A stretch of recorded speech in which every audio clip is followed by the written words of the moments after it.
Jennifer, the inventors that are on our show here, can you give us some advice about going to a trade show and when the right time to go to a trade show is? And when you say trade show, are you talking about to try to find a manufacturer or Yeah, to so let's get say, into retail? yeah, most likely you want to go to a trade show when you have a product that you want buyers or retailers to be able to purchase from you, and you want to be able to take orders. But maybe you can share from your experience, if you're an inventor with a prototype or you have a finished product, when do you think the right time to go to a trade show is? How did you know what trade show to go to? And do you think that trade shows are a good experience for inventors? Oh, absolutely. Yes.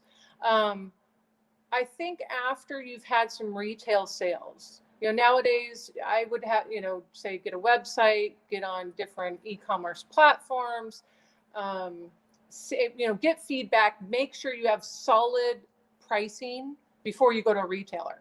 Because once you offer it to them, there's no turning back, right? I would definitely get some groundwork and get some retail sales before you even approach a mass retailer. And for our company, it was a little different because we went as seen on TV. We launched the TV commercial, which ended up being one of the biggest DRTV campaigns of the history of DRTV.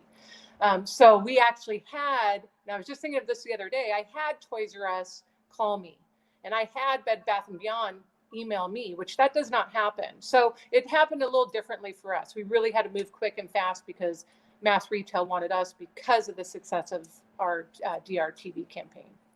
And if there are inventors out there that are thinking about starting their own business with their invention, what kind of advice would you give them? I mean, the first question I always ask is how much?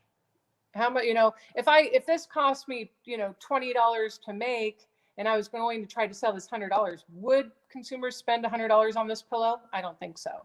So you need to make sure what you're, designing and developing is a price point that consumers will pay. I mean, because without that, there's no more, you don't even have to go more forward, so I would say start off there. And then, gosh, there's so much, Brian. Yeah. After you get the price point and manufacturing set in place, get some retail sales under your belt. Show that your product sells and that people like your product. That speaks a lot nowadays. Being on e-commerce nowadays is how you get into the door a lot of the times into the big box retailers now, which is very interesting. It's changed through the years. Right. What are some challenges besides the technical ones? What are some challenges that an inventor would face, do you think, just from your experience, and how you would overcome them to be able to continue to keep your invention moving forward to turn it into a product? What are some obstacles that you had that you've learned some lessons from that you could share with our inventors? Knockoffs.